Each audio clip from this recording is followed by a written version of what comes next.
बिस्मिल्लाहिर्रहमानिर्रहीम। अस्सलाम वालेकुम नाजरीन, मैं हूं जमशेद अंसारी। नाजरीन, आज 17 मार्च 2021 है और नाजरीन आज की इस वीडियो में हम डिस्कस करेंगे कि पीडीएम के नाम से जो एक सियासी तहरीक का आगाज़ हुआ था आज से तकरीबन 5 माह पहले, तो आप लोगों ने यकीनन तसलसल के साथ मुशाहिदा किया होगा कि चंद सहाफ़ी, एंकर्स और तज्ज़ियाकार ऐसे थे जो हुकूमत को डराने और धमकाने की कोशिश करते रहे हैं। नाजरीन, उन लोगों के नाम बताने की मेरे ख़्याल से अब ज़रूरत भी नहीं है। आपको याद होगा कि ऑल पार्टीज़ कॉन्फ्रेंस में नवाज शरीफ साहब ने एक तकरीर की थी और उसके बाद हामिद मीर साहब ने ट्वीट किया कि ऑल पार्टीज़ कॉन्फ्रेंस पीछे रह गई और नवाज शरीफ की तकरीर आगे निकल गई। इसके अलावा 16 सहाफ़ियों का एक टोला था नाजरीन, उन्होंने भी इस्लामाबाद हाई कोर्ट में एक पिटीशन दायर की और उसमें कहा कि नवाज शरीफ साहब की तकारीर को नशर करने की इजाज़त दी जाए। तो आज की इस वीडियो का मौजू क्या है? मौजू नाजरीन ये है कि क्या इमरान खान साहब वाकई ही इनसे ब्लैकमेल होने के लिए तैयार थे? क्या इमरान खान साहब वाकई इन पीडीएम के सियासी कायदीन से मरऊब होने के लिए, खौफजदा होने के लिए तैयार थे? क्या इमरान खान साहब पे जहनी तौर पे, नफसियाती तौर पे, आसाबी तौर पे कोई दबाव था कि पीडीएम के जो सियासी कायदीन हैं या जो सियासी जमातें हैं वो इमरान खान साहब से अपने मुतालबात मनवाने में क्या कामयाब हो पाएंगी? तो नाजरीन, इमरान खान साहब के एक दोस्त हैं, बहुत ही देरीना दोस्त हैं, बहुत ही पुराने दोस्त हैं, अकबर चौधरी साहब उनका नाम है, ठीक है। तो ये अमेरिका में मुकीम होते हैं और इसके अलावा अकबर चौधरी साहब के बारे में नाजरीन ये भी बता दूं कि जब शौकत खानम हस्पताल बनाया जा रहा था तो उस वक्त इब्तिदाई तौर पे जो फंड रेजिंग होती रही उसमें भी इमरान खान साहब के शाना बशाना खड़े रहे हैं अकबर चौधरी साहब। अकबर चौधरी साहब की कल उस वक्त मुलाकात हुई जब पीडीएम का इजलास जारी था और अंदरूनी तौर पे ये खबरें बाहर आ रही थी कि आसिफ जरदारी साहब ने जो है ना नवाज शरीफ साहब को सुनाना शुरू कर दी हैं। तो अकबर चौधरी साहब कहते हैं कि उस वक्त मैं इमरान खान साहब से बात कर रहा था कि आपका क्या ख्याल है इस बारे में। तो अकबर चौधरी साहब कहते हैं कि इमरान खान साहब मुकम्मल तौर पे कॉन्फिडेंट थे। इमरान खान साहब का कहना था कि ये मेरा कुछ भी नहीं बिगाड़ सकते, उन्हें ज़रा बर भी 1% भी कोई टेंशन नहीं थी और कतई तौर पे वो मरऊब नहीं थे।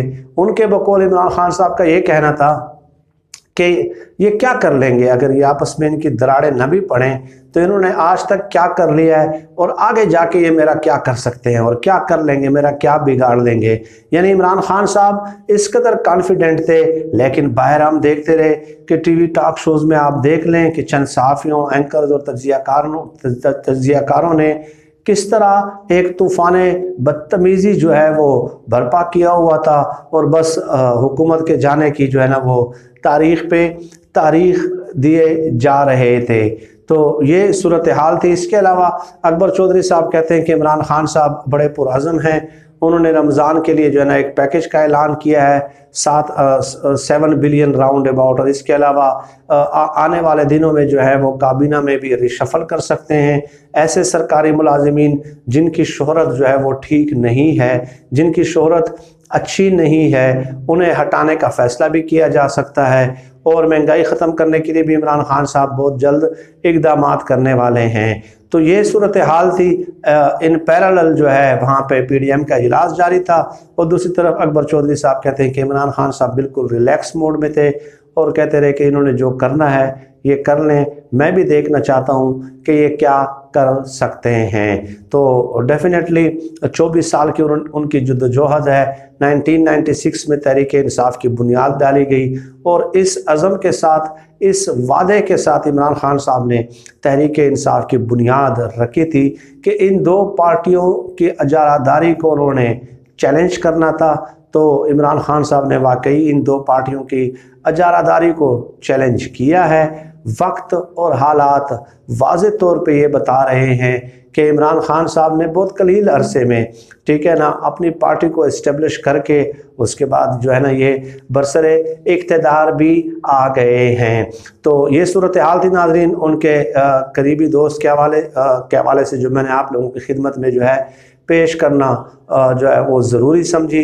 یقیناً یہ اپوزیشن کے لیے اور ان کے جو حامی ہیں، جو صحافی ہیں، جو اینکرز ہیں، جو تجزیہ کار ہیں، ان کے لیے یہ بری خبر ہی ہے، کیونکہ اب تو خیر پی ڈی ایم عملاً ٹوٹ پھوٹ کا شکار ہو چکی ہے۔ آپ دیکھ لینا 26 مارچ کو لانگ مارچ کا اعلان کیا تھا، وہ بھی سسپینڈ کر دیا ہے، معطل کر دیا ہے جب تک پیپلز پارٹی نہیں مانتی۔ تو اس کا مطلب یہ ہوا کہ جو ہے نا پھر نہ ہی سمجھے یہ ان کا شرازہ جو ہے وہ 5 مہینوں کے اندر ہی جو ہے نا وہ شرازہ ان کا بکھر گیا ہے۔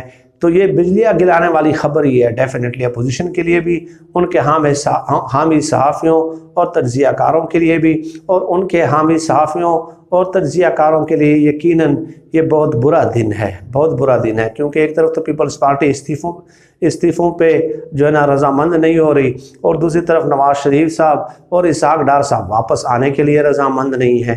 تو ایک منطقی طور پہ سوچنے کی بات ہے نا کہ جب آپ خود لیڈ کرنے کے لیے تیار نہیں ہیں، جب آپ خود آگے بڑھنے کے لیے تیار نظر نہیں آتے، تو آخر اس تحریک کو چلائے گا کون؟ پھر خود کون چلائے گا؟ مولانا فضل الرحمان صاحب کے کاندھوں پہ ڈالنا ہے سارا کچھ۔